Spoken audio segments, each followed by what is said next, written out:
About when Bill was here before to visit us. I think it was 6 years, wasn't it? I think. Here, just take 8? that one. Oh my gosh. I just look like it's.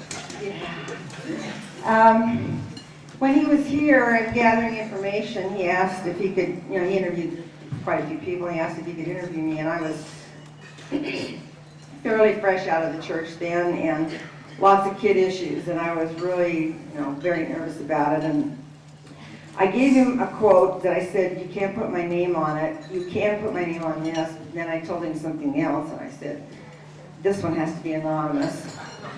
And I thought, coming from LA and being with the LA Times, and all my children lived in Oregon at that time, that there wasn't a chance in that my kids would ever find out about it. And it took, 2 months before the article came out? Yeah. Within, I would guess, 5 or 6 days, all my kids in Oregon knew about it. Somebody that knew our family in LA had seen it and ratted me out.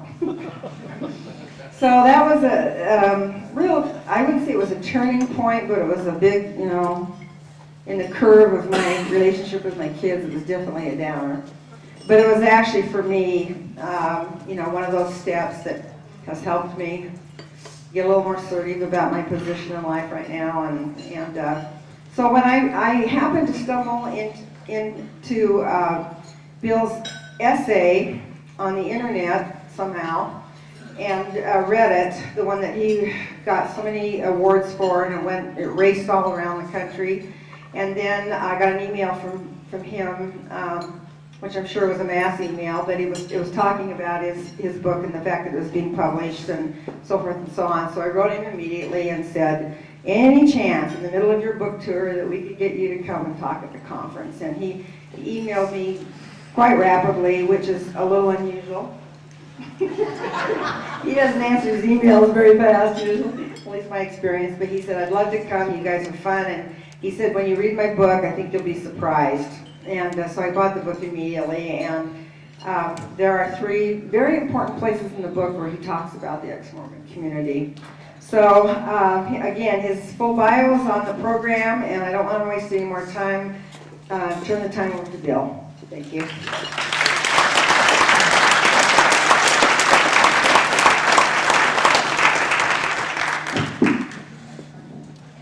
Thank you, Sue. I'm going to start with a confession. I put 10 books up here, $25 each, $2 off what you get at Barnes & Noble.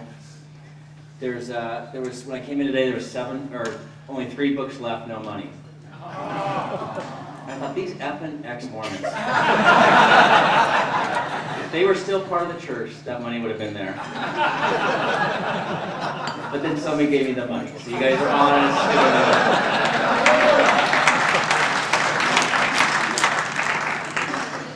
You are, I've talked to scores of groups, maybe hundreds of groups. You are, besides victims of clergy sexual abuse, you're my #1 group to speak to.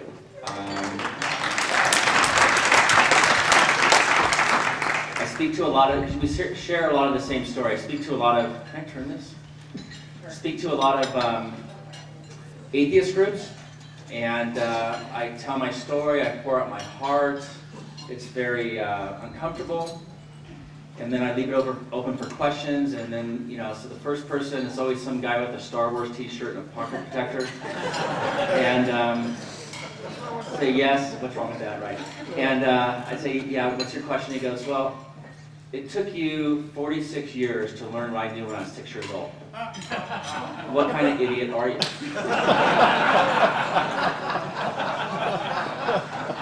So all of you people are idiots as well. So we share something.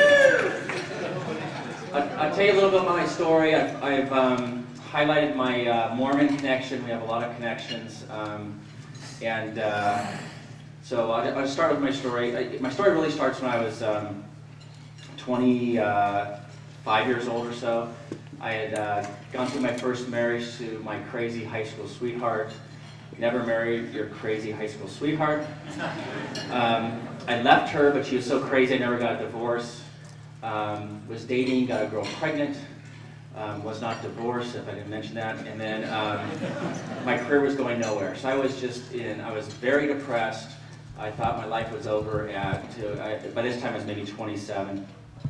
And I did what all great males do, is I just denied everything. You know, my life was wonderful. Anybody asked me, how's it going, Bill? Wonderful.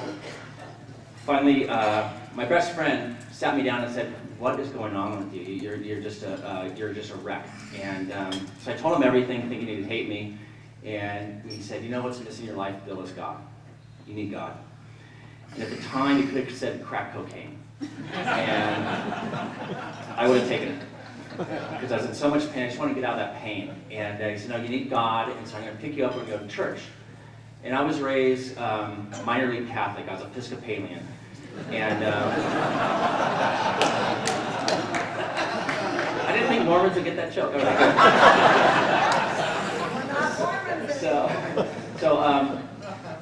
But I went to a mega church in Orange County, California. So the church, you know, instead of the drums of coffee, they had latte and cappuccino machines.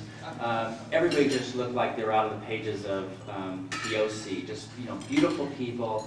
I'm not a big hugger, but they're all hugging each other. They're so happy. Instead of an organ, there's a rock band, a really good rock band. And instead of a boring sermon, there was a charismatic speaker that really took the Bible and applied it to everyday life. And I completely fell in love with it. I was just like, you know what? My life is so crappy right now. And they're telling me, here's the recipe to a good life. And so I said, you know what? I couldn't get any worse, so I'll just do whatever they say. And so I got into a small men's group, a small group of men, not small. And my reading changed from you know, mysteries and nonfiction to all Christian apologetics. Because I wanted to, if anybody, because I thought it was weird. I thought, you know, being a Christian is kind of weird, and going to a sort of evangelical church for me was very weird. So I want to be able to defend my faith. So I read C.S. Lewis and Chesterton and every book I can find. So all my bookshelves filled up with apologetics. I got a study Bible that had, you know, maps and footnotes and everything else. And I love my life. And I had a friend that's, I don't know if he's up here, but he's a crazy conservative talk show host named Hugh Hewitt. And he was thrilled by this all. He said, you know, finally you found light. And so he basically kidnapped me to go on a men's retreat.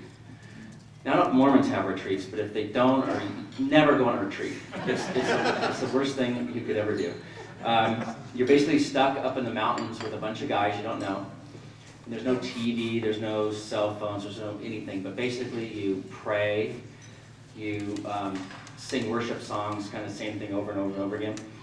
And you have a dynamic speaker that talks, and then you have these testimonials. And so these men that are leaders of the community that you know, and they're these, you know, big macho type men, they get up there and they give their testimony.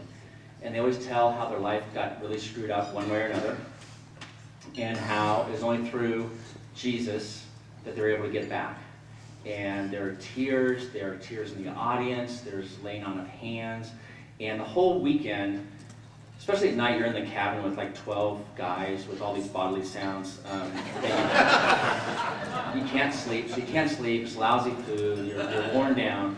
So by Sunday morning, you're just a shell of yourself, and all your emotional barriers are down.